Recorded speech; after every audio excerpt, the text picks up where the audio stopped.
Thanks a lot, Kevin.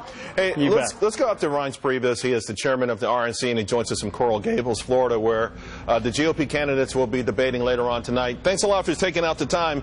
First, I want to ask you about if you heard the soundbite from President Obama calling what's going on with the Republican race a circus and saying that they are more or less responsible for this tone. What do you make of that? Well, I mean, look, the country, we're not better off than we were 7 years ago. No demographics better off. Of course, the president is responsible for the mood in this country. You look at the Democrat side, the Republican side, people are frustrated. So, look, obviously, if things were rosy and everyone was doing great, he would take the credit for that. But, you know, the reality is that we've got 70% increase, Charles, in turnout that we've never seen before in our party. Yeah, of course, I admit that there's drama and there's intrigue, but that doesn't necessarily mean that there's going to be a problem. That just means that people are very interested. It's a hot debate. It'll be a good debate again tonight, and we're excited about where we're at. Well, there's no doubt you've got a couple of things: the passion, the enthusiasm, the excitement.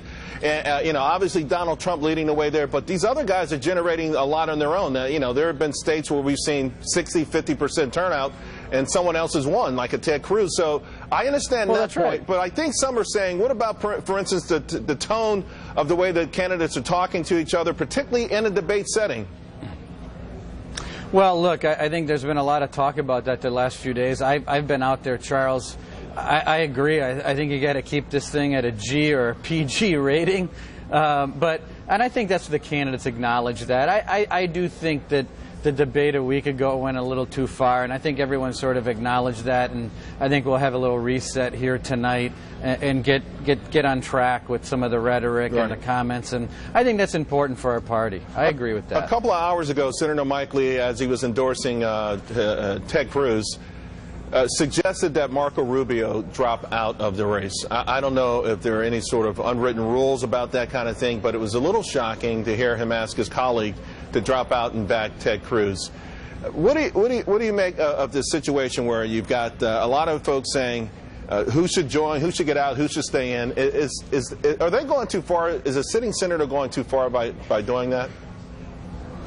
Well, you know, I was just walking over here. I talked to Senator Lee after his conference. I didn't see the whole thing or hear that, but nevertheless, to your point, you know, look, we got over half the delegates to go. Certainly, March is extremely important. March 15th is important, and the delegate math is important. And getting to a majority of delegates is who the nominee is going to be. And I just want to assure everybody that our party is going to be behind the nominee, whoever that nominee is, 100%. That's our job. That's what we're here for. But we're also here to make sure that we have a party ready to go and not have a repeat of 2012. Well, to that note, if indeed no candidate has the amount of delegates needed, there's been some speculation that the RNC might be inclined to change the rules. You do have the right to change the rules before the convention begins. Are you open to that? Can you assure people that the rules won't be changed? Well, first of all, I'm not going to do anything to help anyone get to 1237. I'm not going to do anything to hurt anyone to get to 1237. It's on them. And if someone does, then they're going to be the nominee. As far as the rules are concerned, I think there's just a huge misunderstanding out there of what this is all about. The delegates at the convention make up the Convention Rules Committee. The Convention Rules Committee draft up, amend, and write the rules for the 2016 convention.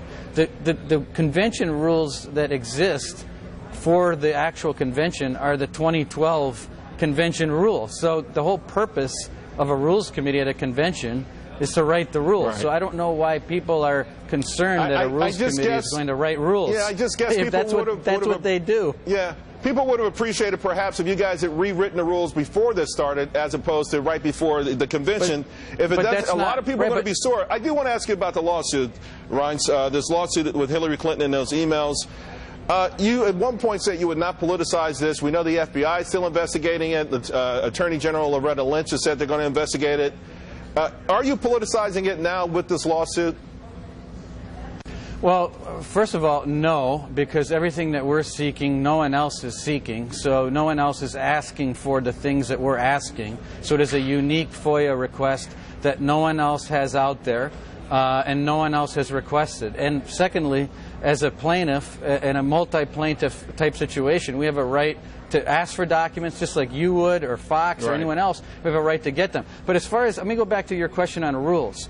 The only entity that can write the rules for the convention is the Convention Rules Committee. There is no other group that can write the rules for the convention other than a Convention Rules Committee. So there's just a lot of misinformation out there. It's straight up. It'll be transparent, no games. And that's my promise, everyone, is whoever our nominee is, they're going to have the best political party that we've ever been put together.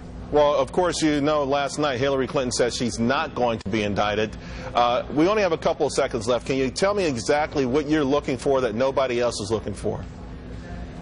Well, look, we want the BlackBerry messages of Cheryl Mills, of Pagliano.